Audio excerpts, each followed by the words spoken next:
Hi everyone, welcome to learn with Yusuf. ये है chapter number 7 का सेक्शन बी का वन शॉट वीडियो, जहां पे हम डिस्कस करेंगे natural vibrations, damped vibrations, forced vibrations and the most important topic of this whole chapter which is resonance. आप 5 साल के पेपर उठा के देख लो, कोई क्वेश्चन मिले ना मिले, रेजोनेंस का क्वेश्चन जरूर मिलेगा और बहुत सिंपल है इस रेजोनेंस के क्वेश्चंस को सॉल्व करना और पहचानना। अगर आपने इसके पहले जितने भी मैंने चैप्टर्स कवर किए हैं 10th ICSE के सिलेबस के, अगर आपने नहीं अब तक देखे हैं तो डिस्क्रिप्शन में उनके लिंक है, प्लेलिस्ट का लिंक होगा, इंडिविजुअल चैप्टर्स के भी लिंक होंगे। प्लीज उन्हें देखो, उन्हें समझो और प्रैक्टिस करो। मैंने एक पैटर्न फॉलो किया है through out this YouTube one shot series, जहां पर मैं पूरे एक चैप्टर का वन शॉट वीडियो नहीं बना रहा हूं जो कि 3-3.5 घंटे का हो जाता है। रादर मैंने हर एक सेक्शन, हर एक टॉपिक का वन शॉट वीडियो बनाया है सो दैट आप लोग का इफेक्टिवली पढ़ाई भी हो जाए। आपको जितना आपको जरूरत है आप पढ़ो और आगे बढ़ जाओ। और दूसरी बात कि मैंने क्वेश्चंस किए हैं वो भी कॉम्पिटेंसी और एप्लीकेशन बेस्ड क्वेश्चन, रैंडम कुछ क्वेश्चन उठा के मैं उसको कॉम्पिटेंसी एप्लीकेशन क्वेश्चन नहीं बोल रहा हूं।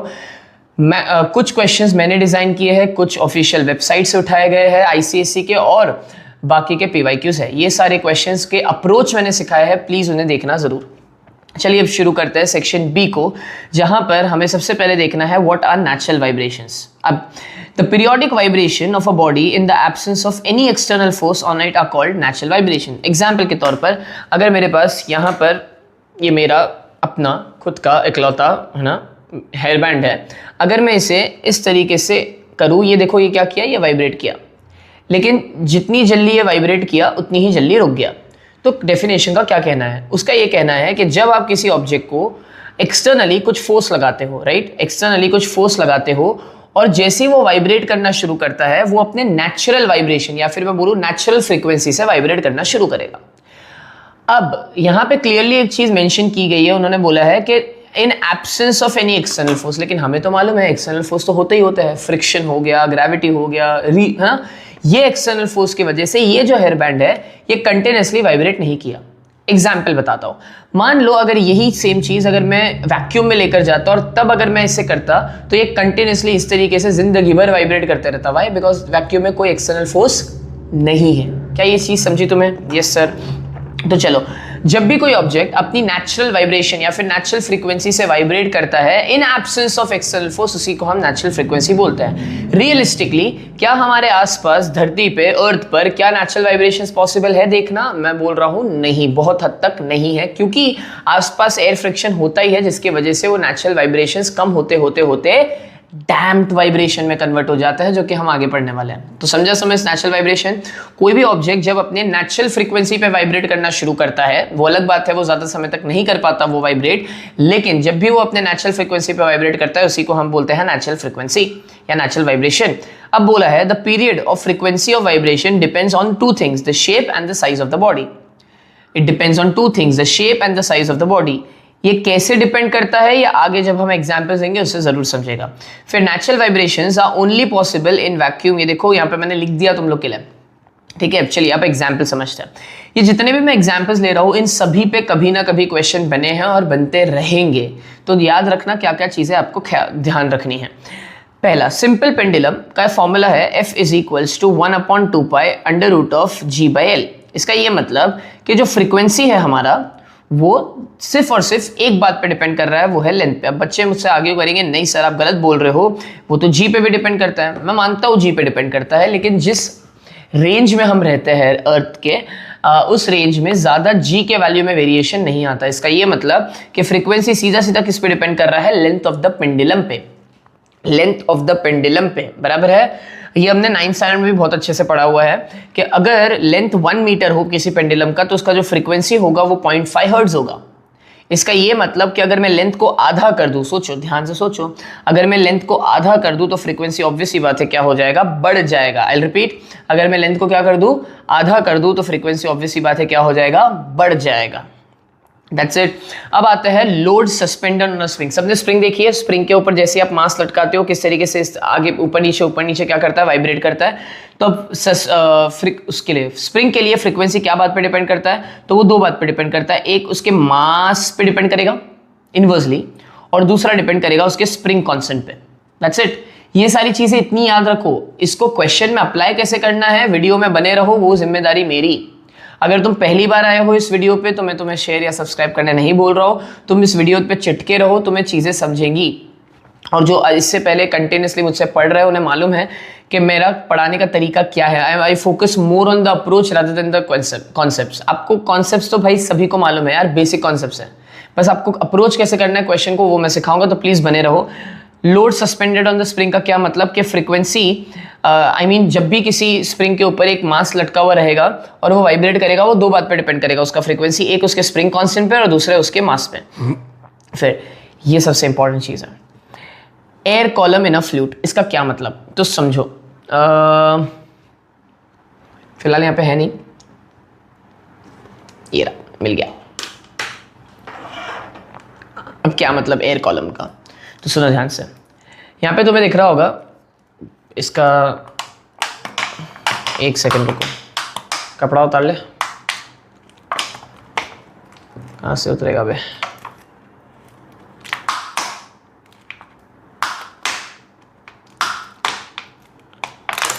तुम आगे बढ़ा भी सकते हो वीडियो को जब तक मैं ये टाइम पास कर लूँ।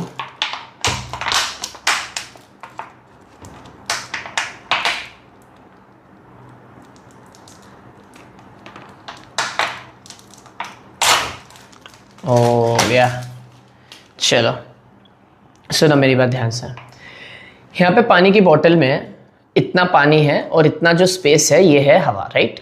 तो ये जो स्पेस मैंने बताई तुम्हें जो कि पानी से नहीं है, राइट, ये एब्सेंस ऑफ वाटर है, इसी को हम बोलते हैं एयर कॉलम। क्या बोलते हैं हम इसे? Air column. यहाँ तक समझी बात? ठीक है सर।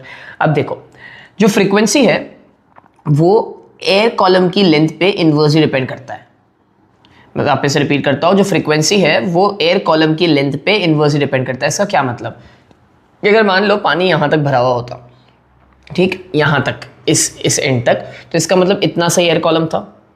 तो अब क्योंकि एयर कॉलम कम है तो मैं बोलूँगा फ्रीक्वेंसी ज़्यादा है, ये समझा? इतना सिंपल है। अब ये देखो जैसे जैसे मैंने पानी इसमें से ख़त्म किया या फिर पानी पी लिया तो ये एयर कॉलम यहाँ तक आ गया, यानी कि अब क्या मैं बोल सकता हूँ, लेंथ ऑफ एयर कॉलम बढ़ गया। तो थ्योरी के हिसाब से वो ये बोलता है अगर लेंथ ऑफ एयर कॉलम बढ़ गया तो फ्रीक्वेंसी जो है वो क्या हो जाएगा, कम हो जाएगा। इतनी बात समझी?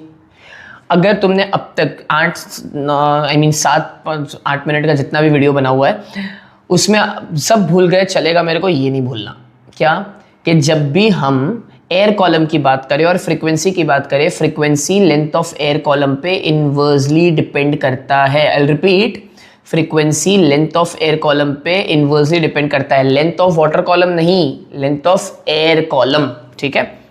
अच्छा, अब इसमें भी दो केसेस होते हैं। एक होता है air column in a fluid, जिसे हम ऑर्गन पाइप भी बोल सकते हैं, ज़्यादा कॉम्प्लिकेट मत करो।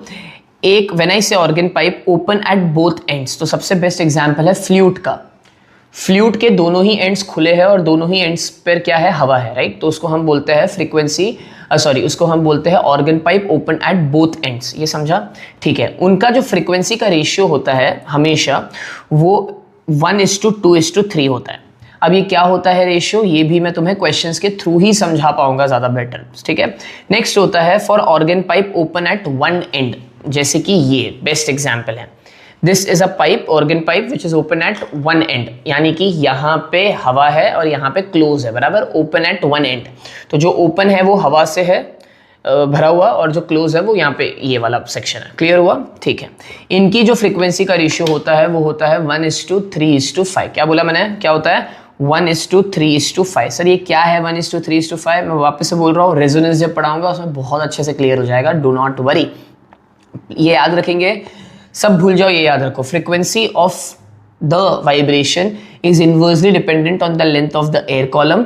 अब यहाँ पे दो आपके पास पाइप्स होते हैं, एक होता है organ pipe open at both ends, इसका ये मतलब कि हम फ्लूइड की बात कर रहे हैं, और organ pipe open at one and यानी कि हम बॉटल की बात कर रहे हैं। ब्यूरेट का क्या मतलब मैं तुम्हें समझाऊंगा आगे जाके। बेसिकली एक बीकर है जो कि ऊपर से खुला है यानी कि एयर कॉलम है, और नीचे से पैक है यानी कि पानी से पैक है, ये समझा? Open at one and burette हो गया। फिर हो गया आपका बॉल, है ना, कटोरा बेसिकली, है ना। चलो अब आते हैं स्ट्रिंग पर। ये पहली बात सबसे इंपॉर्टेंट थी कि एयर कॉलम का हमें याद रखना है, लेंथ ऑफ एयर कॉलम, इस पे सवाल बनते ही बनते। दूसरी सबसे इंपॉर्टेंट चीज़ अगर इस चैप्टर से थ्योरी से अगर याद रखनी है तो ये याद रखनी है कि जब भी हम इंस्ट्रूमेंट्स बजाते हैं, आप बजाओ या नहीं बजाओ या किसी को देखा अगर होगा बजाते हुए, तो सितार हो गया, वायलिन हो गया, गिटार हो गया, उन सब में स्ट्रिंग्स होती है। तो पूरा ये जो वाइब्रेशन का खेल है वो उसके स्ट्रिंग पे डिपेंडेंट है, ये समझा। तो अब यहाँ पे फ्रीक्वेंसी कैसे डिपेंड करती है? तो बेटा यहाँ पे फ्रीक्वेंसी 3 बातों पे डिपेंड करती है। पहला, फ्रीक्वेंसी डिपेंड करता है on the length of the string. Again very simple, right, वही वाला लॉजिक है, inversely dependent on the length of the string. देखो यहाँ पे अगर मान लो लेंथ बहुत ज़्यादा है स्ट्रिंग का, क्या बोला, लेंथ बहुत ज़्यादा है तो फ्रीक्वेंसी कम होगा, ये बोलना चाह रहा है। अच्छा, यहाँ पे मेरा कुछ एक्स्ट्रा बताना कोई हेल्प नहीं करेगा तुम्हें, जो है वो है, सिंपल सा थ्योरी है, तुमसे क्वेश्चन बनने चाहिए। हम जिस स्टेज पर है अभी, वहां पर मैं अगर 2 एग्जाम्पल्स ले रहा हूँ वो भी इनफ है। 50 एग्जाम्पल लेके अभी तुम्हारा टाइम नहीं वेस्ट किया जा सकता। क्लियर? अभी हम क्वेश्चंस पे फोकस करेंगे। तो फ्रीक्वेंसी क्या है? Inversely dependent on the length. तो अगर लेंथ ज्यादा होगा फ्रीक्वेंसी कम होगा, लेंथ कम कर दूंगा स्ट्रिंग का, फ्रीक्वेंसी ज्यादा हो जाएगा। दूसरा वो डिपेंड करता है, frequency inversely dependent on the radius of the string. Actually radius का मतलब होता है थिकनेस ऑफ द स्ट्रिंग। तो जितना मोटा होगा स्ट्रिंग, जितना थिक होगा स्ट्रिंग, उतना फ्रीक्वेंसी कम होगा, जितना पतला होगा स्ट्रिंग उतना फ्रीक्वेंसी ज्यादा होगा। समझे? आखिरी जो कि डिपेंड करता है frequency is on the tension of the string.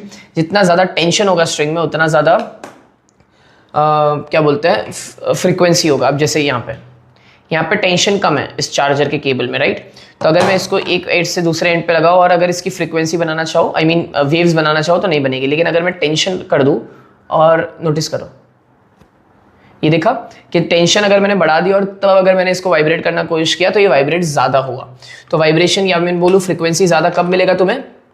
Frequency या वाइब्रेशन ज्यादा कब मिलेगा तुम्हें? जब टेंशन ज्यादा हो। अब ये वाली बात को सिर्फ थोड़ा बहुत याद रखना है, उसके अलावा इसके ऊपर एमसीक्यू आता है और कुछ आता नहीं है। एक क्वेश्चन आया हुआ है और बस डिस्कस करूंगा। A string of given length stretch between its ends under a given tension can be made vibrate in different modes. Different modes का मतलब क्या? डिफरेंट तरीकों से उसे वाइब्रेट करवाया जा सकता है। जैसे कि अगर मैं एक स्ट्रिंग ले लूं, समझे मैं क्या बोल रहा हूं? अगर मैं एक स्ट्रिंग ले लूं और इस स्ट्रिंग को एग्जैक्टली उसके आधे लेंथ पर प्लग करूं, प्लग करने का मतलब क्या? खींचूं। एक स्ट्रिंग है, स्ट्रिंग एल लेंथ की है, अगर मैं उसके एग्जैक्टली आधे डिस्टेंस पे अगर जाके उसको खींचूं तो जो वाइब्रेशंस बनेंगे उसे हम बोलते हैं प्रिंसिपल नोट। क्या बोलते हैं हम उसे? Principal note. ये समझा? क्या बोलते हैं हम उसे? Principal note. यानी कि वो कुछ फ्रीक्वेंसी से वाइब्रेट करेगा। अब मुझे नहीं मालूम कितनी फ्रीक्वेंसी से वाइब्रेट करेगा, हो सकता है 10 हर्ट्ज की फ्रीक्वेंसी से वाइब्रेट करे। वापस से रिपीट करो सर। मान लो अगर एक लेंथ है ना, वो स्ट्रिंग है, जिस स्ट्रिंग का लेंथ है एल, उसको अगर मैं एग्जैक्टली आधे लेंथ पर अगर क्या करूं, प्लग करूं, तो वो जो फ्रीक्वेंसी जनरेट करेगा, मान लो 10 हर्ट्ज, उसी को हम बोलेंगे प्रिंसिपल नोट। अब मैं बताता हूं क्या होता है principal note, secondary note, first note, ठीक है? अब अगर मैं उस स्ट्रिंग को L/4 पे स्टक करूं, मतलब अगर ये स्ट्रिंग है जिसका लेंथ है L और अगर एग्जैक्टली L/4 पे अगर मैं उसे खींचूंगा, तो अब जो मुझे फ्रीक्वेंसी मिलेगी वो 2f मिलेगी। 2f का मतलब ये नहीं 2 वेव्स मिलेंगी, 2f का मतलब होता है 2 टाइम्स द फंडामेंटल फ्रीक्वेंसी मिलेगी। इसको फंडामेंटल फ्रीक्वेंसी या फिर प्रिंसिपल नोट बोलते हैं। I'll रिपीट, इसको फंडामेंटल फ्रीक्वेंसी या फिर प्रिंसिपल नोट बोलते हैं। तो अगर मैं L/4 पे अगर स्ट्रिंग को खींचूं तो एग्जैक्टली कितनी फ्रीक्वेंसी मिलेगी? फंडामेंटल फ्रीक्वेंसी के 2 गुना। यानी कि अगर ये 10 हर्ट्ज से वाइब्रेट कर रहा था तो यानी कि ये 20 हर्ट्ज से वाइब्रेट करेगा। ये समझा क्या? जिसको हम बोलते हैं फर्स्ट सब्सिडरी। क्या बोलते हैं हम इसे? First subsidiary. समझा? अब आते हैं इस पे कि अगर मैं इस स्ट्रिंग को L/6 पे प्लग करूं, यानी कि एक स्ट्रिंग है जिसका लेंथ है L, अगर मैं उसके 6 छोटे छोटे छोटे छोटे टुकड़े कर दूं और जो सबसे छोटा टुकड़ा होगा विच इज L/6, अगर वहां पे जाके प्लग करूं इसे, तो अब मुझे कितना मिलेगा? फ्रीक्वेंसी 3f मिलेगा। यानी कि फंडामेंटल अगर 10 था, यानी कि प्रिंसिपल नोट अगर 10 था, तो मुझे सेकेंड सब्सिडरी है ना, सेकेंड सब्सिडरी क्या मिलेगा? मुझे मिलेगा 3 × 10 विच इज 30 हर्ट्ज। और जब मैं इनका रेशियो लेता हूं f, 2f एंड 3f, तो मुझे रेशियो क्या मिलता है? 1:2:3। अब तुम्हें समझा मैं ये बोल रहा था जब कि देखो यहाँ पे फ्रीक्वेंसीज होती है बेटा, समझे? फ्रीक्वेंसीज होती है तो डिफरेंट डिफरेंट लेंथ्स पर क्या होती है? डिफरेंट डिफरेंट फ्रीक्वेंसीज होती है, वो हमें बताया गया है यहाँ पे। तो फ्रीक्वेंसी का रेशियो है, ये कैसे यूज किया जाता है वो मेरी जिम्मेदारी। चलो अब तक हमने क्या पढ़ा सर? अब तक हमने पढ़ा व्हाट आर नेचुरल वाइब्रेशंस। ये वो वाइब्रेशंस होते हैं कि जब मैं किसी ऑब्जेक्ट को अगर दूं, वो उस नेचुरल फ्रीक्वेंसी से वाइब्रेट करेगा जब अगर एक्सटर्नल फोर्स आसपास ना हो, क्योंकि अगर एक्सटर्नल फोर्स आसपास होता है तो वो कभी अपने नेचुरल फ्रीक्वेंसी से वाइब्रेट नहीं कर पाता।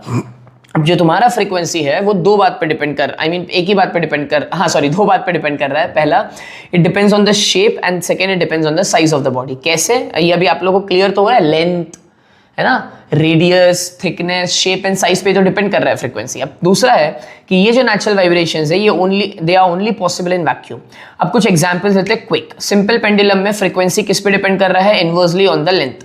अगर लेंथ बढ़ाओगे फ्रीक्वेंसी घटेगा, लेंथ घटाओगे फ्रीक्वेंसी बढ़ेगा। एंड एक वैल्यू फिक्स हो गई है कि 1 मीटर की लेंथ के लिए फ्रीक्वेंसी कितनी होती है? 0.5 हर्ट्ज। ठीक है सर। अब आता है लोड सस्पेंडेड ऑन स्प्रिंग। तो अगर मैंने स्प्रिंग ले लिया और स्प्रिंग के ऊपर मास लगा के उसको अगर मैंने वाइब्रेट करवाया, तो वो जो वाइब्रेशंस है, वो जो फ्रीक्वेंसी है, वो दो बात पर डिपेंड कर रहा है। पहला, वो डिपेंड कर रहा है स्प्रिंग कांस्टेंट के पर। दूसरा, वो डिपेंड कर रहा है इनवर्सली ऑन द मास। जितना ज्यादा मास होगा उतना कम फ्रीक्वेंसी होगा। फिर सबसे इंपॉर्टेंट चीज इस चैप्टर की वो ये है कि लेंथ ऑफ एयर कॉलम का क्या मतलब, कि कितना हवा है, बात खत्म। कितना लेंथ है हवा का, ये समझा क्या? तो अगर मैं तुम्हें बोलूं कि फ्रीक्वेंसी किस पे डिपेंड करता है, तो तुम बोलोगे लेंथ ऑफ एयर कॉलम पे इनवर्सली डिपेंड करता है। अब दो तरह के आपके पास कॉलम्स होंगे, या मैं बोलूं दो तरह के ऑर्गन पाइप्स होंगे, इंस्ट्रूमेंट्स होंगे बेसिकली। एक होगा ओपन एट वन एंड, यानी कि ये एग्जाम्पल, इसका एग्जाम्पल, कटोरे का एग्जाम्पल, पानी भरा हुआ, राइट, बीकर का एग्जाम्पल जिसमें पानी भरा हुआ है ना। तो जब इनमें ये एक जगह से ओपन होगा, दूसरी जगह से क्लोज होगा, उन्हें हम बोलेंगे ओपन एट वन एंड। और ओपन एट वन एंड की फ्रीक्वेंसी का रेशियो क्या होता है? 1:3:5। याद रखना, आगे काम आएगा। फिर आते हैं organ pipe close at both ends, open at both ends. इसका मतलब क्या कि फ्लूइड की बात चल रही है जिसमें फ्रीक्वेंसी का रेशियो होगा 1:2:3। फिर आते हैं स्ट्रिंग्स पर, कि इंस्ट्रूमेंट के जो स्ट्रिंग्स होते हैं उनमें जो फ्रीक्वेंसी है वो क्या बात पे डिपेंड कर रहा है? तो सर 3 बात पे डिपेंड कर रहा है, inversely on the length, inversely on the thickness यानी कि radius, and tension of the string. फिर अगर मैं किसी स्ट्रिंग को लूं, उसको मैं अगर एग्जैक्टली L/2 पे स्ट्रक करूं, तो मुझे जो फ्रीक्वेंसी मिलेगी उसे मैं बोलता हूं प्रिंसिपल नोट या फिर फंडामेंटल फ्रीक्वेंसी, फंडामेंटल नोट। फिर अगर मैं उसी को L/4 पे अगर स्ट्रक करूं, तो मुझे एग्जैक्टली 2f मिलेगा, यानी कि पिछले वाले फ्रीक्वेंसी से डबल द फ्रीक्वेंसी मिलेगी। अगर पिछले 10 हर्ट्ज से फ्रीक्वेंसी था तो अब 20 हर्ट्ज का फ्रीक्वेंसी मिलेगा। And last but not the least, अगर L/6 की बात चल रही है तो 3f मिलेगा, जिसको हम सेकेंडरी सब्सिडरी बोलते हैं। अब आते हैं F1, F2, F3। अगर 1:2:3 है तो λ1, λ2, λ3 क्या होगा? 6:3:2। अब ये कैसे आया, ये मैं आप लोग को डेफिनेटली समझा देता हूँ अभी यहाँ पे, बिकॉज बहुत से बच्चे मुझे अक्सर ऑफलाइन क्लास में बोले सर ये कभी समझा ही नहीं इसका कैलकुलेशन। चलिए बताते हैं, डोंट वरी। ये 1:2:3 समझ गया। क्या मैं λ1 को V/F1 लिख सकता हूँ? बोलेगा हाँ सर लिख तो सकते हो, बराबर जा रहे हो। तो क्या मैं V के जगह 2L लिख दूँ? हाँ सर लिख दो, just for the sake of simplicity. क्या मैं λ1 के जगह F1 के जगह 1 लिख दूँ? हाँ सर, बिकॉज देखो ना फ्रीक्वेंसी वाइज तो 1 ही है। क्या अब सबको समझ में आ रहा है? λ2 को मैं क्या लिख सकता था? 2L/2। हाँ या ना? ओके, समझ में आया। क्या मैं λ3 को लिख सकता था 2L/3? हाँ सर लिख तो सकते थे। तो अगर मैं लिख दूँ 2L/3 बराबर है। अगर ये सच है तो मैं इसे अगर साफ सुथरा करना चाहूँ, है ना, अगर क्लीन करना चाहूँ, तो क्या मैं 3 से मल्टीप्लाई कर दूँ? हाँ सर कर दो, बराबर है। अगर मैं 3 से मल्टीप्लाई करूंगा और L से L कट जाएगा तो ये बचेगा 6:2। ये 2 से 2 कैंसिल हो रहा था, 3 से मल्टीप्लाई हुआ तो 3:2। अगर ये 3 से मल्टीप्लाई हुआ, 3 से 3 कैंसिल हुआ, बचा क्या? 2।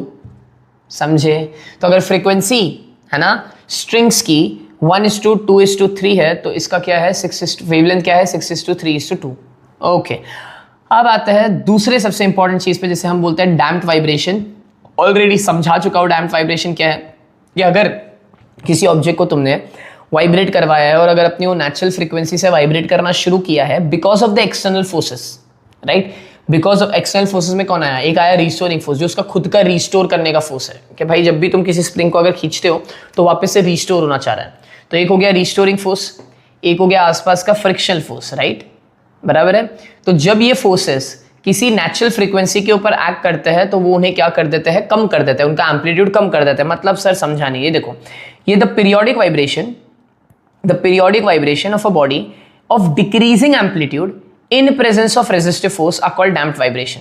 तो डैम्प्ड वाइब्रेशन किस फोर्सेस के कारण हो रहा है? पहला रिस्टोरिंग फोर्स और दूसरा फ्रिक्शनल फोर्स। तो देखो ना भाई, इसकी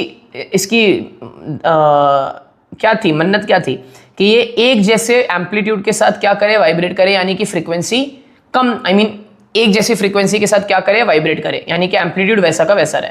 लेकिन ऐसा इसकी जिंदगी नहीं थी। ये जैसे ही वाइब्रेट करना शुरू किया, नीचे जाना तो यहां तक चाहिए था, लेकिन उसके पहले इसने यू टर्न मार लिया, यानी कि ये जो एम्पलीट्यूड है ये विद टाइम क्या हो रहा है, कम हो रहा है। और एम्पलीट्यूड कम क्यों हो रहा है बेटा, क्योंकि फ्रीक्वेंसी जो है वो फेड हो रही है। फ्रीक्वेंसी फेड क्यों हो रही है, because of the resistive and the restoring forces. इन्हीं को हम क्या बोलते हैं, डैम्प्ड वाइब्रेशन। क्या ये समझा?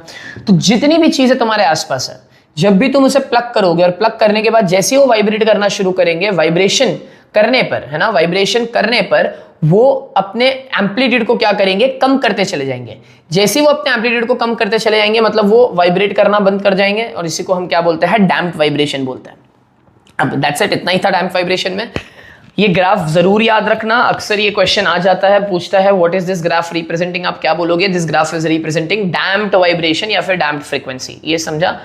अब नेक्स्ट आता है फोर्स्ड वाइब्रेशन क्या है। तो देखो ध्यान से, सिंपल है।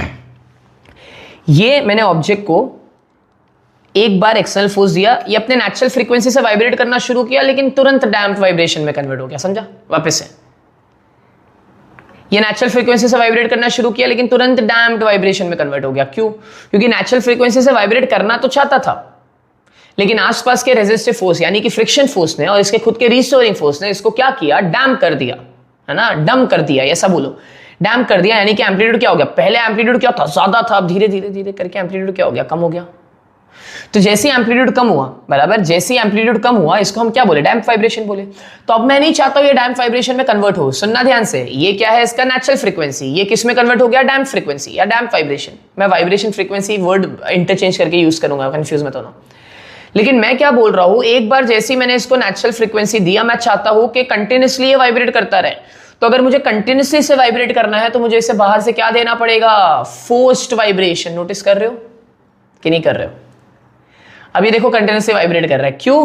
क्योंकि मैं इसे बाहर से क्या दे रहा हूं, फोर्स्ड वाइब्रेशन दे रहा हूं। समझा कि नहीं समझा? हाँ, एक सेकेंड, ये आपने दिया इसको एक बार से फोर्स, तो ये इससे क्या कर रहा था, नेचुरल फ्रीक्वेंसी से वाइब्रेट करना चाह रहा था, लेकिन डैम्प में कन्वर्ट हो गया। लेकिन मैं चाहता हूं कंटिन्यूसली इसके अंदर वाइब्रेशन बना रहे, तो मुझे बाहर से कंटिन्यूसली क्या देना पड़ेगा, फोर्स्ड वाइब्रेशन। तो कितनों को ये समझा कि अगर मैं कंटिन्यूसली इसे फोर्स्ड वाइब्रेशन दूंगा, तो अब ये कभी अपने नेचुरल फ्रीक्वेंसी से वाइब्रेट करेगा ही नहीं, ये उस फ्रीक्वेंसी से वाइब्रेट करेगा जिस फ्रीक्वेंसी से मैं चाहता हूं वाइब्रेट कराना। तो तीन चीजें पढ़ी हमने, एक पढ़ा नेचुरल फ्रीक्वेंसी जिससे वो वाइब्रेट करता है, अपने लाइफ में करना चाहता है, लेकिन because of the resistive forces वो किस में कन्वर्ट हो जाता है, डैम्प्ड वाइब्रेशन में। और अगर मैं कंटिन्यूसली बाहर से एक्सटर्नल फोर्स देता रहूं, तो उसे मैं क्या बोलूंगा, फोर्स्ड वाइब्रेशन। आई होप ये क्लियर हुआ। So the vibration of a body which takes place under the influence of external periodic force acting on it are called forced vibration। बराबर है कि नहीं बराबर है? ठीक है, अब ये जो फोर्स्ड वाइब्रेशन है, ये किसके वजह से है, रिस्टोरिंग, फ्रिक्शन एंड एक्सटर्नल। अब आता है, under external periodic force body no longer vibrates with its own natural frequency. ये वर्ड इंपॉर्टेंट है। Under external periodic force, body no longer vibrates with its own frequency and the force is called driving force। Force frequency को हम driving force भी बोल सकते हैं, खाली नाम चेंज किया और कुछ नहीं। चलिए अब आगे बढ़ते हैं। Examples of forced vibration। So when the stem of a vibrating tuning fork is pressed against the top of a table, tuning fork produces forced vibration in the table। मेरे पास एक ट्यूनिंग फोक है, चिमटा बेसिकली, उस चिमटे को मैं जोर से कहीं पे मारा और वो वाइब्रेट करने लगा, बराबर। अब इसी चिमटे को मैं लूंगा और टेबल पे रखूंगा, तो टेबल के अंदर भी वाइब्रेशंस आ जाएंगे। देखो ध्यान से, ये वाला देखो, हेयर बैंड नहीं यार, ये नोटिस करो, आवाज आया? तो ये जो मैं इसको हेयर बैंड को वाइब्रेशंस दे रहा हूं, ये वाइब्रेशंस जैसे ही टेबल को लगे, तो टेबल भी वाइब्रेट करने लग गया। तो टेबल के अंदर कौन सा वाइब्रेशन आया, फोर्स्ड वाइब्रेशन। क्यों? क्योंकि बाहर से किसी ने इसे क्या दिया, वाइब्रेशन दिया। समझे क्या बोला? So when the stem of a vibrating tuning fork is pressed against the top of a table, tuning folk produces forced vibrations in table. Table top having much larger surface area produces loud sound.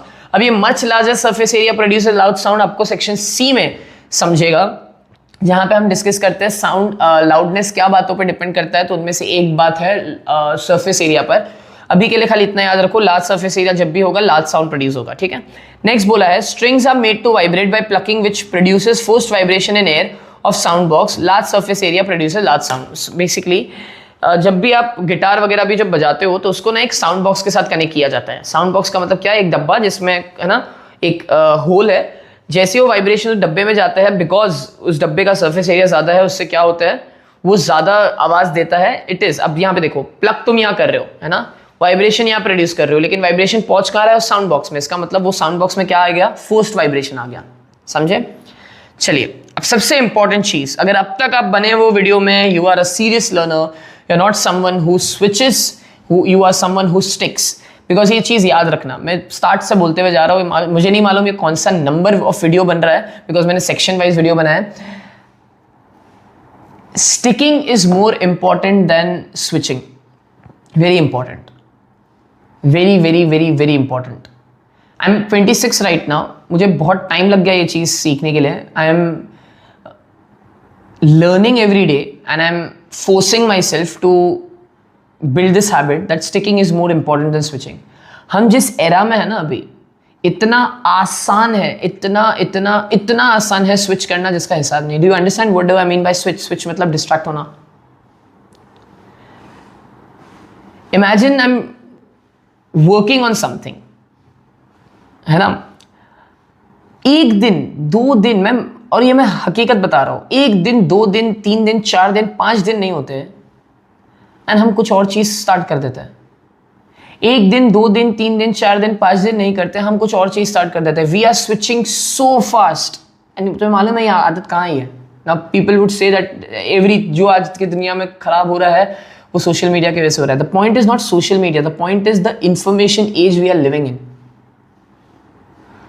हर कोई तुम्हें सिर्फ एक ही चीज सिखा रहा है, switch करो switch करो स्विच करो। एक रील से दूसरे रील पे स्विच करो, एक यूट्यूब वीडियो से दूसरे यूट्यूब वीडियो पे स्विच करो। क्यों?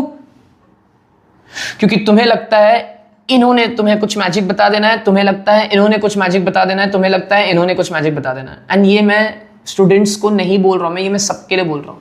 This applies to me as well. मुझे कोई टॉपिक के ऊपर अगर चीजें पढ़नी है, मैं स्विच कर रहा हूं। मैं एक एग्जांपल देता हूं। आई conduct mindset seminars in schools, colleges and coaching institutes. So मुझे मेरे communication skills को और अच्छा करना था। Someone like you who is watching me might say that oh आपको बोलना तो आता है, नहीं, difference होता है। मुझे और अच्छा करना था communication skills. So I did one course, okay? I purchased one course, मैंने वो किया। But at the same time मैंने और 4 courses के बारे में भी study करना start कर दिया। मैंने एक second, why am I switching? मैं एक के साथ चिटक के तो रहता हूं, उसने जो बोला वो करके तो देखता हूं। उसके बाद जब वो चीज एग्जॉस्ट हो चुकी है, अब तो मैं लेवल अप करना है तो मैं दूसरा कोर्स करता हूं। नहीं, हमें तो सब करना है, ये भी करना है, ये भी करना है, ये भी करना है, ये भी करना है, ये भी करना है। See there is a very fine line between trying everything, figuring it out, आपको क्या समझ में आ रहा है, लेकिन उसके बाद चिटकना है। इंसान चिटक ही नहीं रहा। अभी मैं क्यों बोल रहा हूं ये सब? It is for you now.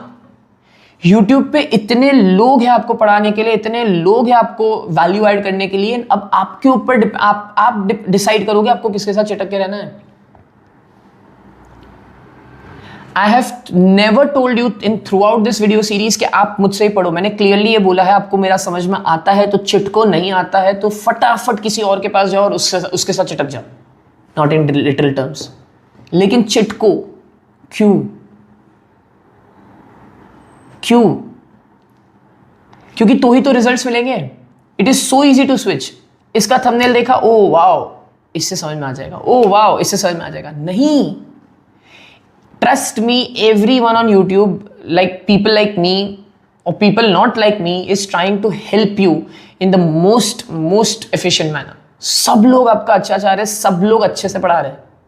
यहां पे कंपैरिजन ही नहीं है, इसने ज्यादा अच्छा पढ़ा है, इसने कम अच्छा है। सब लोग अच्छा पढ़ा रहे हैं। आप डिसाइड करो आपको किसका टेम्परामेंट समझ में आता है।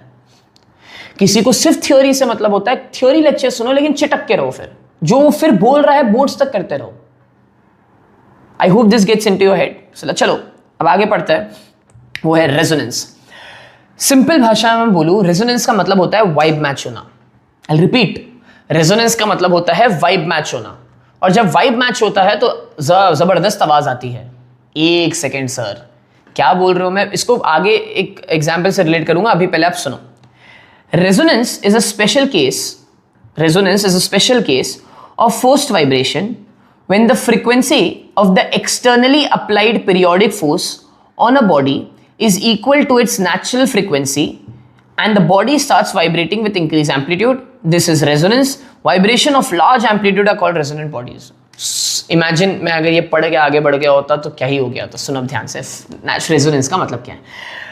पहले तो जितना बोल रहा हूं उतना सुनो. आज के बाद जब भी तुम रेजोनेंस सुनो तुम्हारे दिमाग में आना चाहिए लार्ज साउंड. आज के बाद जब भी तुम रेजोनेंस सुनो तुम्हारे दिमाग में आना चाहिए लार्ज एम्पलीट्यूड. आज के बाद जब भी तुम्हारे दिमाग में जब भी तुम सुनो रेजोनेंस तुम्हारे दिमाग में आना चाहिए जोर से आवाज आया. आज के बाद जब भी तुम सुनो रेजोनेंस इसका मतलब जोर से किसी ने आवाज की, लाउड साउंड आया. ये क्लियर हुआ? ये देखो आया.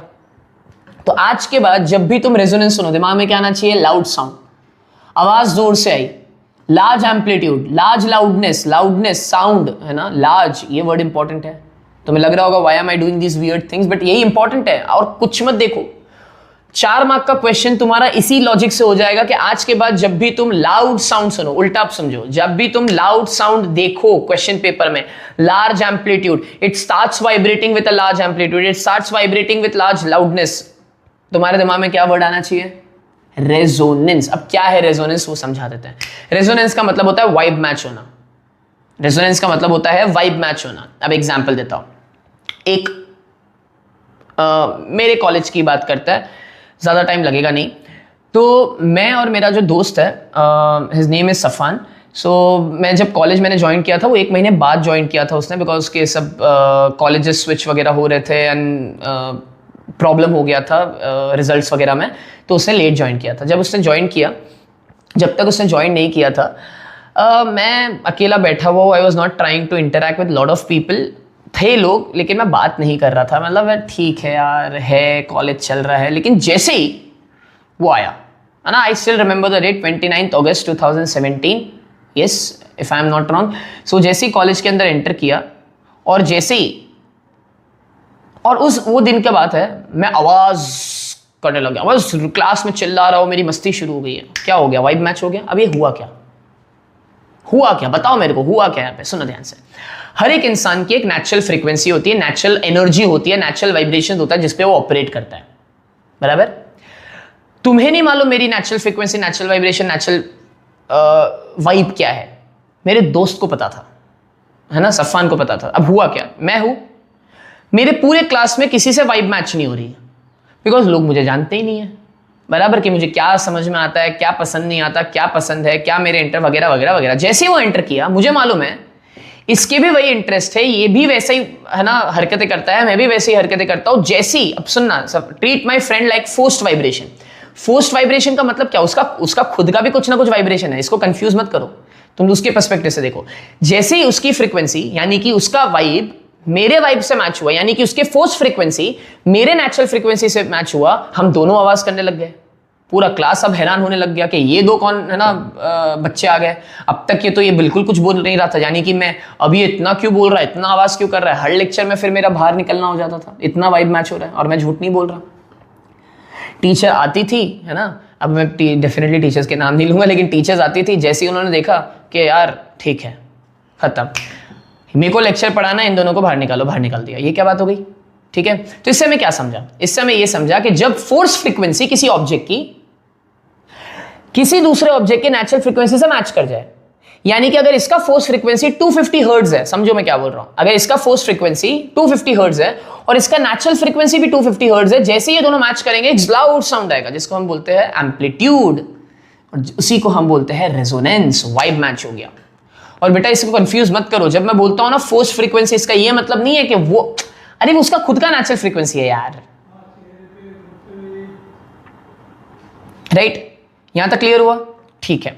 तो चलो, what is resonance? Resonance is a special case of force vibration when the frequency of the external applied periodic force of a body is equal to its natural frequency and the body starts vibrating with increased amplitude. This is resonance and vibration of large amplitude are called resonant vibrations. समझे? चलो, अब condition for resonance क्या है आपने already बता दिया था. Frequency of applied force, यानी कि जो बाहर से इंसान आ रहा है, बाहर का जो फ्रीक्वेंसी है वो किसी दूसरे ऑब्जेक्ट के नेचुरल फ्रीक्वेंसी से मैच कर जाना चाहिए. एट रेजोनेंस, ये बात मैंने बार बार रिपीट की है because I believe to remember you need to be reminded more than you need to be taught. मैंने एक बार पढ़ा दिया, इसका कुछ लेना देना नहीं है, मैं कितनी बार आपको रिमाइंड करवा पा रहा हूं उससे आप सीखोगे। So at resonance loud sound is heard because body vibrates with large amplitude. At resonance loud sound is heard because body vibrates with large amplitude. कुछ अगर नहीं समझा, मैं तो ऐसे ही अज्यूम करके चलता हूं, हर बच्चे का टेम्परामेंट अलग होता है समझने का भाई। मैं उस एक बच्चे के हिसाब से जा रहा हूं कि मान लो उसे इतना भी मैंने जो बोला वो भी कुछ नहीं समझा, तो भाई ना खराबी तुम में है ना खराबी मुझ में है, हमारा वाइब मैच नहीं हो रहा, कोई दिक्कत नहीं, मैं एक दूसरे तरीके से बता देता हूं। भाई तू टेंशन मत ले, तू क्या कर, सब भूल जा, सिर्फ एक चीज याद रख, आज के बाद पेपर में अगर तुझे दिखे ये लिखा हुआ अ loud sound is produced, large amplitude is produced, loud sound is heard, तेरे दिमाग में क्या आना चाहिए, रेजोनेंस। और तेरे को अगर वो पूछेगा what principle is been discuss, तो बोलेगा रेजोनेंस इज डिस्कस। तेरे को पूछेगा what is the condition, condition रख लेगा, क्या condition, frequency of the applied force is equal to the natural frequency. समझा कि नहीं समझा? ठीक है, let's forget everything, let's forget. देखो जैसे ही क्वेश्चन में दिखाई दे कि a loud sound is heard, a loud sound is produced, large amplitude is produced, तू क्या लिख के आना, what principle, what phenomena has been discuss, resonance has been discuss. Condition लिखने बोलेगा तेरे को, what is the condition, the frequency of the forced vibration is equal to natural frequency. बस 3 मार्क के सवाल में 2 मार्क तो वैसे ही मिल गए तुमको, तीसरा अपन देख लेंगे कुछ ना कुछ करके। चलो आते हैं, अब कुछ डेमोन्स्ट्रेशन है रेजोनेंस के, ये मैंने डेमोन्स्ट्रेशन जानबूझ के लिए बिकॉज इन्हीं पे अक्सर क्वेश्चन बन रहे होते हैं। चलो इनके स्टडी करते हैं और फिर क्वेश्चन स्टार्ट करेंगे।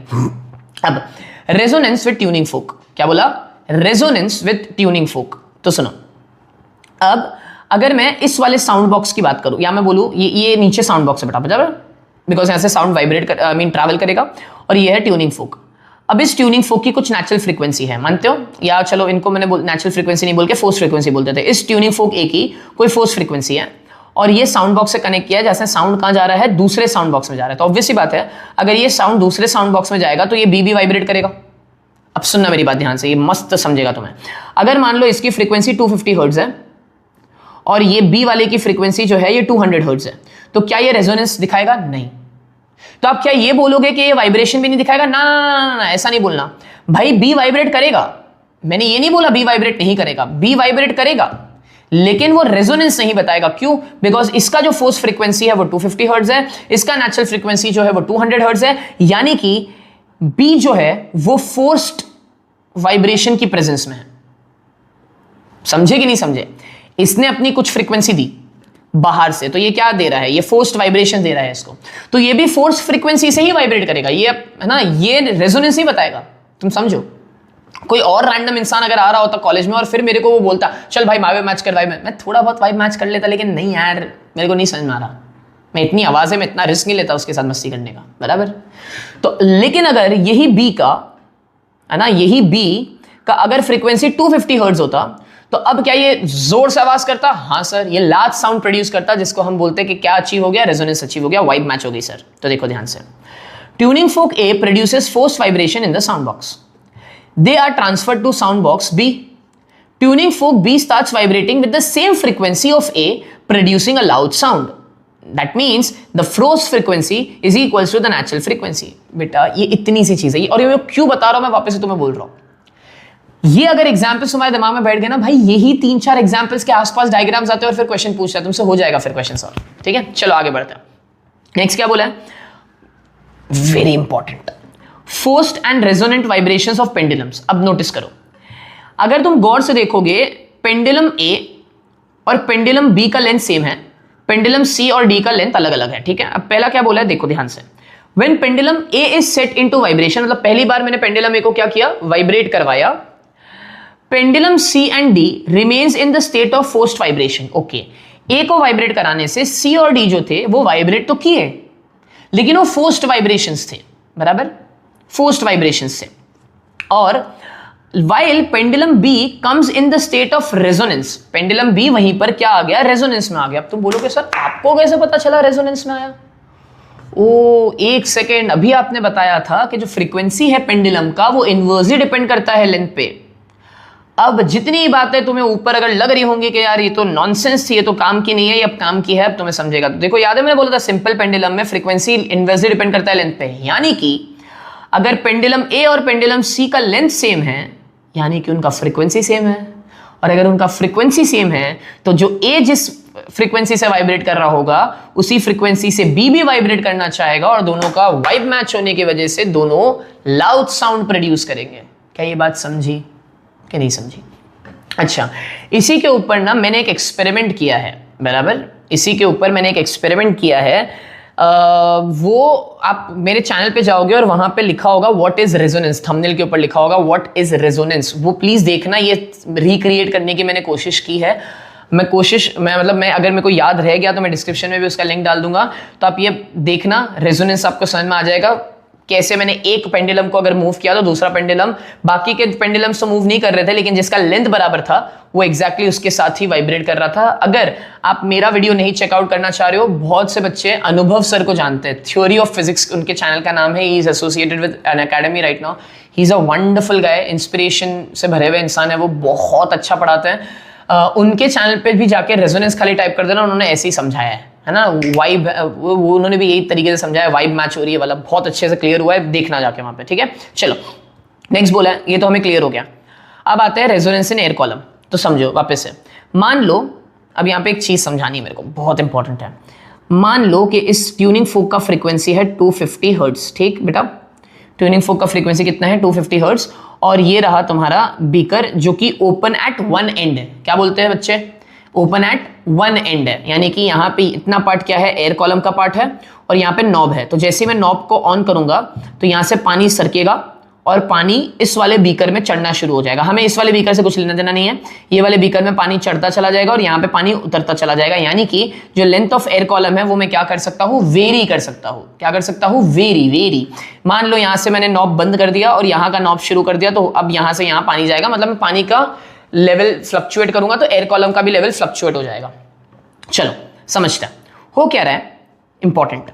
अ loud sound is heard at a certain level of water. I will repeat, a loud sound is heard at a certain level of water. इसका क्या मतलब कि मान लो अगर ये पूरा लेंथ, बच्चा पार्टी, अगर ये पूरा लेंथ 20 सेंटीमीटर है और अगर तुम लोग को बच्चा पार्टी अगर ये 6 सेंटीमीटर पे, अब देखो ध्यान से, तो पूरा बीकर का लेंथ कितना है? 20 centimetre.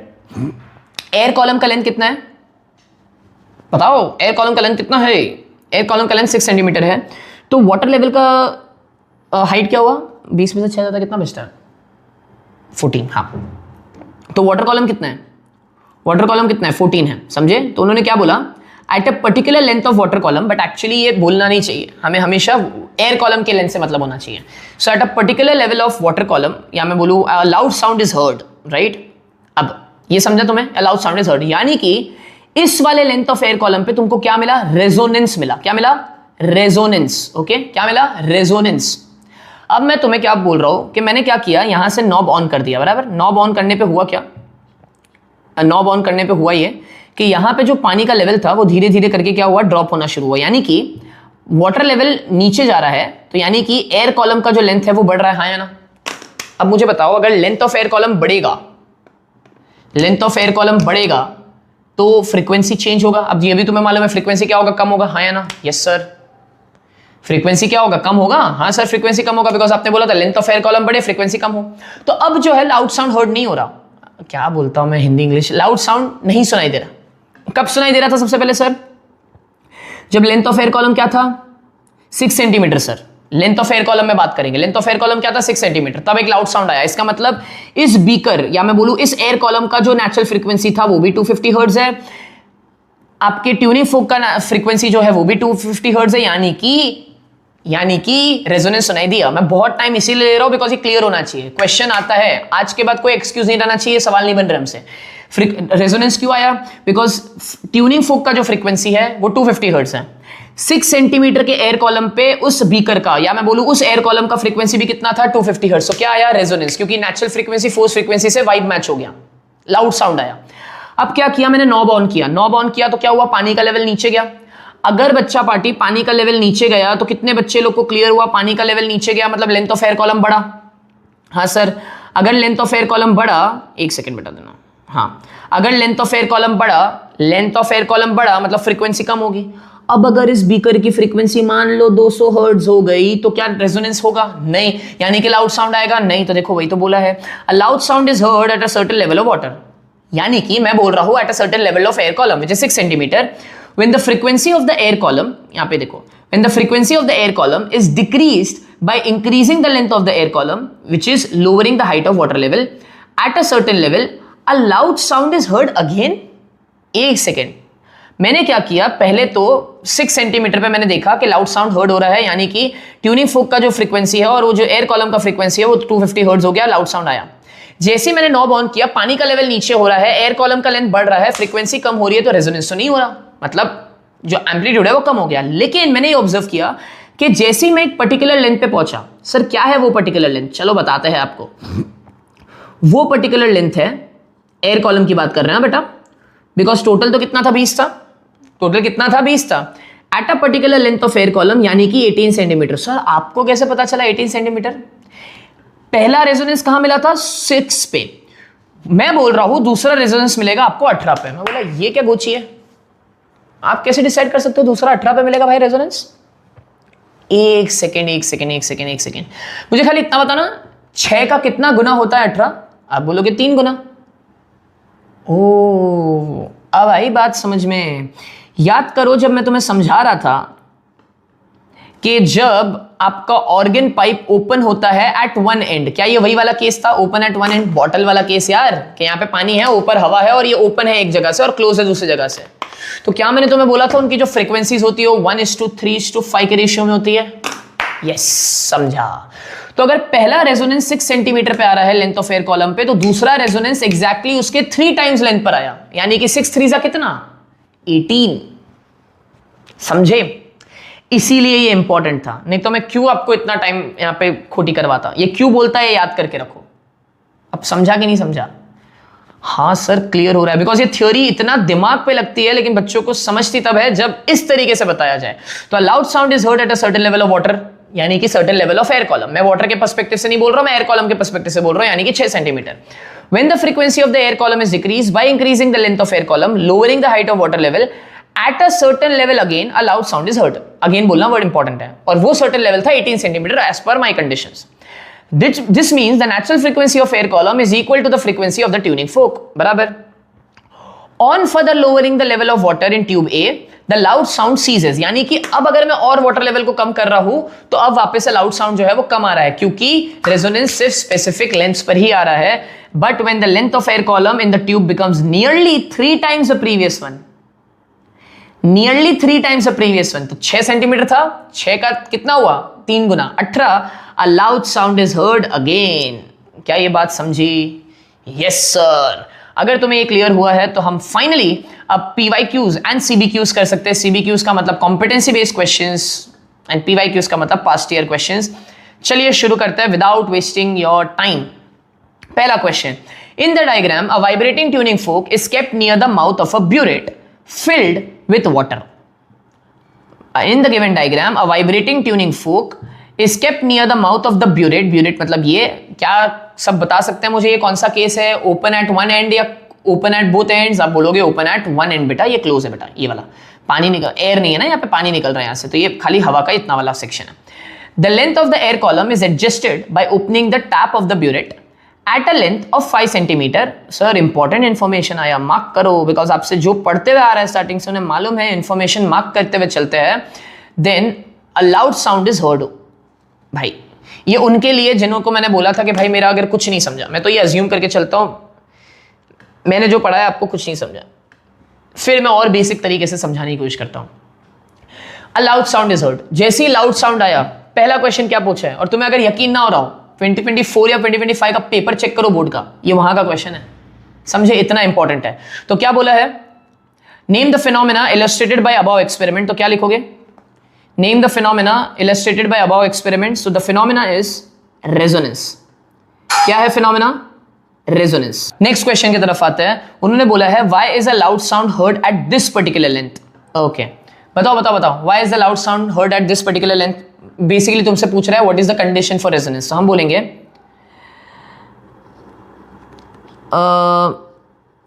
Forced frequency of tuning fork is equal to the natural frequency forced frequency of tuning fork is equal to the natural frequency of air column. समझे क्या? इतना सिंपल था बच्चों. चलो next. If the present tuning fork is replace with a tuning fork of higher frequency. Okay, पहले वाले का frequency कितना दिया हुआ है? कुछ दिया हुआ है, मेंशन किया हुआ है? चलो तो अज्यूम कर लेते हैं. प्रीवियस ट्यूनिंग फोक का फ्रीक्वेंसी था मान लो 200 हर्ट्ज, और उन्होंने बोला है if the present tuning fork is replace with the tuning fork of higher frequency. तो नया जो ट्यूनिंग फोक है उसका फ्रीक्वेंसी मान लो 300 हर्ट्ज है, बराबर? तो फ्रीक्वेंसी बढ़ी. Should the length of the air column increase और decrease to produce the loud sound? Again give reason. चलो कॉमन सेंस लगाओ. रेजोनेंस कब आता है? आप बोलोगे जब लाउड साउंड आता है. अरे नालायक को, लाउड साउंड कब आता है? जब नेचुरल फ्रीक्वेंसी मैच करे किसको? फोर्स फ्रीक्वेंसी को. यहां पे फोर्स फ्रीक्वेंसी कौन दे रहा है? ट्यूनिंग फोक दे रहा है. पहले ट्यूनिंग फोक 200 हर्ट्ज का फोर्स फ्रीक्वेंसी दे रहा था, बराबर? इसको हटा देता अभी के लिए. पहले ट्यूनिंग फोक 200 हर्ट्ज का फोर्स फ्रीक्वेंसी दे रहा था, तो ब्यूरेट 5 सेंटीमीटर की लेंथ पे ही क्या दे रहा था? लाउड साउंड दे रहा था. यानी कि 5 सेंटीमीटर की लेंथ पे जो ब्यूरेट है, ब्यूरेट मतलब वो जो बीकर है, वो भी 200 हर्ट्ज की ही फ्रीक्वेंसी पे वाइब्रेट कर रहा होगा, और ट्यूनिंग फोक भी 200 हर्ट्ज की फ्रीक्वेंसी पे वाइब्रेट कर रहा है. वाइब मैच हो गई, रेजोनेंस हो गया. रेजोनेंस मतलब लाउड साउंड आ गया. अब अगर मैं ट्यूनिंग फोक की फ्रीक्वेंसी ही बढ़ा रहा हूं, क्वेश्चन ने बोला, मैं नहीं बोल रहा हूं, ट्यूनिंग फोक की नहीं, ट्यूनिंग फोक की फ्रीक्वेंसी कितनी हो गई? 300 हर्ट्ज. तो ऑब्वियस ही बात है वो ब्यूरेट जो कि 5 सेंटीमीटर पे तुम्हें पहले रेजोनेंस दे रहा था, 5 सेंटीमीटर पे रेजोनेंस देगा क्या? नहीं, क्योंकि 5 सेंटीमीटर पे तो उसकी नेचुरल फ्रीक्वेंसी कितनी थी? 200 हर्ट्ज थी. लेकिन अब नए वाले ट्यूनिंग फोक की फ्रीक्वेंसी कितनी हो गई है? 300 हर्ट्ज. यानी कि अगर मुझे अब इस ब्यूरेट की फ्रीक्वेंसी को बढ़ाना है, ब्यूरेट की फ्रीक्वेंसी को अगर बढ़ाना है, तो सिर्फ आपने बोला था फ्रीक्वेंसी डिपेंड करता है inversely on the length of air column. यानी कि मैं टैप खोलूंगा नहीं, क्योंकि अगर मैं टैप खोल दूंगा तो लेंथ ऑफ एयर कॉलम बढ़ता चला जाएगा, और अगर लेंथ ऑफ एयर कॉलम बढ़ गया तो फ्रीक्वेंसी तो कम हो जाएगी. मुझे फ्रीक्वेंसी तो ज्यादा चाहिए ना वापस से. क्यों फ्रीक्वेंसी ज्यादा चाहिए ब्यूरेट की? अरे मुझे फ्रीक्वेंसी ब्यूरेट की इसीलिए ज्यादा चाहिए बिकॉज मुझे वापस से लाउड साउंड चाहिए, और लाउड साउंड होने के लिए जो फोर्स फ्रीक्वेंसी है वही नेचुरल फ्रीक्वेंसी होनी चाहिए. तो इसकी नेचुरल फ्रीक्वेंसी मुझे बढ़ाने के लिए, यानी कि मुझे इसकी नेचुरल फ्रीक्वेंसी बढ़ाने के लिए लेंथ को कम करना पड़ेगा, मतलब मुझे पानी में भरना पड़ेगा. तो अब आई होप ये समझा. ठीक है सर. अगर ऐसे क्वेश्चन हमें आ जाएंगे तो सर कोई भी बोर्ड का क्वेश्चन, कोई भी कॉम्पिटेंसी बेस्ड क्वेश्चन हो जाएगा अब तो. If the present tuning fork is replace with the tuning fork of higher frequency, should the length of air column increase और decrease to produce a loud sound? सुनो, to achieve resonance, ये give reason ना तो लिखेंगे अच्छे से. To achieve resonance,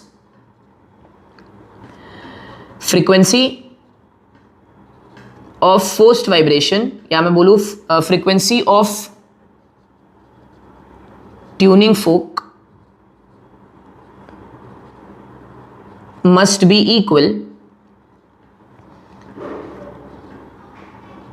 to frequency of, to achieve resonance, frequency of tuning fork must be equal to frequency of air column. ये समझा? Since frequency of tuning fork increases, frequency of air column must also increase. To achieve this, length of air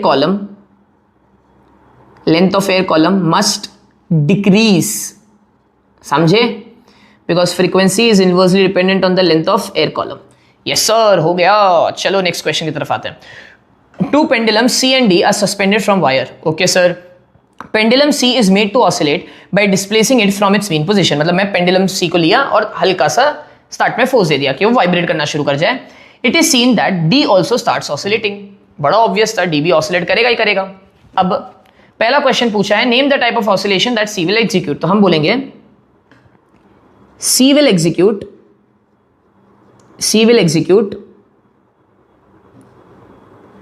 free vibrations. Sir क्यों free vibrations? अबे C तो अपने natural frequency से vibrate करेगा ना. हाँ मैं मानता हूं कुछ समय के लिए करेगा, लेकिन करेगा जरूर. ठीक है. बोला है name the type of oscillation that D will execute. यहां पे रेजोनेंस लिख के मत आ जाना जस्ट बिकॉज अब रेजोनेंस के क्वेश्चन कर रहे हैं, सब जगह रेजोनेंस चिपका के आ गए, नहीं। यहां पे तो डी क्या करेगा, डी विल एग्जीक्यूट, बताओ बच्चा, D will execute forced vibrations. क्यों भाई, क्योंकि उन दोनों का लेंथ सेम नहीं है, और अगर दोनों का लेंथ सेम नहीं है तो वो फोर्स्ड वाइब्रेशंस प्रोड्यूस करेगा। अब थर्ड क्वेश्चन क्या बोला है, if the length of D is made equal to C, if the length of D is made equal to C, then what difference will you notice in oscillation of D? Oh, if length is equal, D will start vibrating, D will start vibrating with large amplitude, achieving what? Achieving resonance। ये हुई ना बात, क्योंकि अब length अगर same हो गया तो दोनों की वाइब मैच हो गई, दोनों की वाइब मैच हो गई मतलब फ्रीक्वेंसी मैच हो गई, फ्रीक्वेंसी मैच हो गई मतलब दोनों सेम तरीके से वाइब्रेट करेंगे। What is the name of phenomena? पूरे चैप्टर में एक फिनोमेना है sir, that phenomena is resonance. Sir अब बन रहे questions 2025 board question. Next third वाला, the diagram given below shows two sound boxes A and B. तो देख लो ए एंड बी दो साउंड बॉक्सेस है सर, दिख तो नहीं रहे साउंड बॉक्सेस लेकिन ठीक है। Of same length L, okay दोनों का लेंथ सेम है, मतलब दोनों की लेंथ से तो कोई फर्क नहीं पड़ रहा। Tension 10 kgf but different cross sectional area. Different cross sectional area का मतलब क्या, दोनों का थिकनेस अलग अलग है। At the same time vibrating tuning fork of frequency 300 hertz are placed on the boxes A and B. एक सेकेंड सर, वापस से, दो साउंड बॉक्सेस है, दोनों साउंड बॉक्सेस में लेंथ सेम है, वजन सेम है, लेकिन हाँ टेंशन भी सेम है, यानी कि वजन सेम है, लेंथ सेम है, लेकिन जो थिकनेस है वो अलग अलग है। यानी कि अगर दोनों का थिकनेस अलग अलग है, यानी कि दोनों का जो नेचुरल फ्रीक्वेंसी होगा वो भी अलग अलग होगा। क्या ये समझा बात? क्योंकि मैंने क्या बोला था तुम्हें, फ्रीक्वेंसी किस पे डिपेंड करता है, लेंथ पे, थिकनेस पे, और किस पे बोला था, टेंशन पे। तो टेंशन सेम, लेंथ सेम, लेकिन क्या चीज सेम नहीं, थिकनेस सेम नहीं, यानी कि दोनों का फ्रीक्वेंसी अलग अलग है। इतना बात क्लियर हुआ? उन्होंने बोला है एट द सेम टाइम अब वाइब्रेटिंग ट्यूनिंग फोक, अब बाहर से एक ट्यूनिंग फोक आया, okay, of 300 hertz are placed on the boxes A and B. तो दोनों पे एक एक बार रखा गया वो tuning fork. The paper rider में, यानी कि paper falls off in case B but not in A. Okay समझो सिचुएशन, एक साउंड बॉक्स है, दो साउंड बॉक्स है, दोनों का लेंथ सेम, दोनों का टेंशन सेम स्ट्रिंग के अंदर, लेकिन दोनों का थिकनेस अलग, मतलब इसका फ्रीक्वेंसी कुछ है, इसका फ्रीक्वेंसी कुछ है, अलग अलग है, मुझे नहीं मालूम कितना है। अब क्या किया, बाहर से ट्यूनिंग फोक लाया गया 300 हर्ट्ज का। जब ए पे रखा गया तो पेपर राइडर ने कुछ नहीं किया, हल्के से वाइब्रेट किया, लेकिन जब बी पे रखा गया तो पेपर राइडर अचानक से फ्लिप हो गया, मतलब फ्लिप हो गया, गिर गया, अचानक से कुछ बढ़ा, अचानक से एम्पलीट्यूड बढ़ा। आगे answer, name and explain the phenomena responsible for falling of paper. Name and explain the phenomena for falling of paper. तो कौन सा फिनोमेना हुआ यहां पे, कौन सा फिनोमेना हुआ sir? Resonance was responsible, resonance was responsible for this paper to fall. Also अब इन्होंने एक्सप्लेन करने बोला है तो मैं तुम्हारे हवाले छोड़ रहा हूं ये क्वेश्चन साथियों, तुम करना जरूर। चलो नेक्स्ट क्वेश्चन की तरफ आते हैं। क्या बोला है, what is the ratio of wavelength P Q and R. अब मेरे कुछ बच्चे होंगे जो तुरंत ये देखेंगे और सी मार्क करके आ जाएंगे, क्योंकि सर ने पढ़ाया था 6:3:2। सॉल्व कर लो पहले, कर लो सॉल्व पहले, है ना। आर का फ्रीक्वेंसी अगर मैं एफ ले लूं, क्यू का फ्रीक्वेंसी अगर मैं 2f ले लूं, तो पी का फ्रीक्वेंसी मुझे 3f लेना पड़ेगा। समझ रहे हो, घाई नहीं करनी होती है, रुको रुको जरा, सब्र करो। क्या बोला, वापस से बोलो सर। अगर आर की फ्रीक्वेंसी में एफ ले लूं, मुझे नहीं मालूम कितनी फ्रीक्वेंसी, एफ ले लूं, तो क्यू का फ्रीक्वेंसी डबल टाइम्स एफ है, यानी कि fundamental, first subsidiary, second subsidiary. घाई मत करो, यानी कि फ्रीक्वेंसी का रेशियो क्या है सर, आपको इन्होंने तो आपको क्या पूछा है, वेवलेंथ का रेशियो पूछा है, निकालेंगे ना, कोई दिक्कत नहीं है। तो frequency of P is to frequency of Q is to frequency of R. तो क्या है आंसर, 3:2:1। नालायको, अपन ने जो किया था वो 1:2:3 था, तो आंसर वेवलेंथ का 6:3:2 आ रहा था। फंसे ना, ये प्लीज हरकतें मत करके आना, ये कॉम्पिटेंसी बेस्ड क्वेश्चन है तुम लोग का, ऑफिशियल आईसीएसई वेबसाइट में मालूम है तुम लोग क्या करके आए हो, क्या रट के आए हो। समझा कि नहीं समझा? इसीलिए सोच समझ के करना क्वेश्चन। ये क्लियर हुआ सबको कि मैंने डायरेक्टली आंसर नहीं देख के मार्क करके आया, मैंने देखा कि P 3F है, Q 2F है और R F है, तो पहले मैंने उनका रेशियो निकाला। और याद है मैंने वेवलेंथ निकालने का तरीका बताया था, क्या था वेवलेंथ निकालने का तरीका? कि अगर मैं वेवलेंथ फॉर P निकालूं तो वेवलेंथ फॉर P क्या होगा? 2L/3 बराबर। फिर वेवलेंथ फॉर Q क्या होगा? 2L/2। फिर वेवलेंथ ऑफ R क्या होगा? 2L। अगर मैं इनका वेवलेंथ अब लिखूं साथ में तो क्या लिख सकता हूं? बताओ क्या लिख सकता हूं? बताओ बताओ बताओ बताओ क्या लिखूंगा? Wavelength of P is to wavelength of Q is to wavelength of R is equals to 2L/3 is to 2L/2 is to 2L। किससे डिवाइड कर देंगे? I mean, किससे मल्टीप्लाई कर देंगे? 3 से। तो 3 से और LL कैंसिल हो जाएगा। 3 से अगर मल्टीप्लाई करूं तो ये बचेगा 2 इज टू 3 इज टू, ये तो L कैंसिल हो गया ना, 6। तो आंसर आया 2 इज टू 3 इज टू 6। और तुम क्या मार्क करने चले थे भाई? तुम मार्क करने चले थे 6 इज टू 3 इज टू 2, और ब्लेम मेरे पे आ जाता बच्चे, क्या सर ने बताया। चलो अब ये 5th क्वेश्चन भी मैं ही करवाऊंगा। अब जो बाकी के बचे हुए 4 क्वेश्चन है, 6, 7, 8, 9, 10, सॉरी 5 क्वेश्चन है, उसमें से कुछ क्वेश्चन मैं करवाऊंगा जो मुझे लग रहा है, और बाकी करोगे तुम, क्योंकि अगर तुमने नहीं किए ये क्वेश्चन तो तुम नहीं सीखे। कुछ इसमें है चैलेंजिंग क्वेश्चन, मैं जानबूझ के रखा हुआ ये क्वेश्चंस। तुम कमेंट सेक्शन में मुझे बताओ कि क्या तुमने वो क्वेश्चंस हेल्प किए या नहीं किए। मुझे आते हैं कमेंट सेक्शन, मुझे वो कमेंट सेक्शन आता है पहले 15-20 मिनट के अंदर, है ना, I mean वीडियो के, कि हाँ सर हमने किया, ये किया। नहीं, मुझे पूरा वीडियो देख के पूरे क्वेश्चन सॉल्व करके दो, तो ही तो मुझे समझे कि भाई out of so many people there are few who are willing to do it and improve their studies. Next, a person shakes the wooden base to and fro periodically. ये wooden base को वो क्या कर रहा है? Wooden base को क्या कर रहा है? मूव कर रहा है। It is observe that even the ball starts vibrating. It is also observed that all the balls vibrate, but only one ball vibrates vigorously. अच्छा, वुडन बेस को जैसे ही तुमने वाइब्रेट करवाया, A, B, C और D सारे क्या कर रहे हैं? वाइब्रेट कर रहे हैं, बराबर। A, B, C, D सारे क्या कर रहे हैं? वाइब्रेट कर रहे हैं। लेकिन जो एक बॉल है वो बड़ा फुर्तीला वाइब्रेट कर रहा है, मतलब कुछ तो उसमें खास है। वो फुर्तीला इसीलिए वाइब्रेट कर रहा है, विगरसली इसीलिए वाइब्रेट कर रहा है क्योंकि कुछ तो मैच हो गया। मैंने तुम्हें क्या बोला था? आवाज ज्यादा कब आएगी? लार्ज एनर्जी, लार्ज एम्पलीट्यूड कब आएगा? जब कुछ तो मैच करे। ओके, मतलब पक्का उस वाले बॉल को रेजोनेंस अचीव हो गया है। हमने बोला है explain why one ball vibrates vigorously. It is because it has achieved resonance. That's it. इतना पूछा उतना जवाब दो, आगे बढ़ जाओ। नेक्स्ट बोला है if FA, FB, FC and FD are the natural frequencies of vibrations of wires, then arrange them in increasing order of frequencies. Increasing order of frequency, अब मैं increasing order कैसे निकालूं सर? अरे एक सेकेंड, आपने बताया था frequency is inversely dependent on the length, मानते हो? frequency is inversely dependent on the length, बराबर। यानी कि जिसका सबसे ज्यादा लेंथ होगा उसका सबसे कम फ्रीक्वेंसी होगा। सबसे ज्यादा लेंथ किसका? D का। तो इंक्रीजिंग ऑर्डर बोला ना, तो सबसे कम फ्रीक्वेंसी किसकी है? तो D की। तो मैंने बोला FD, कॉमा, उसके बाद किसका लेंथ है थोड़ा कम? किसका लेंथ है? A का,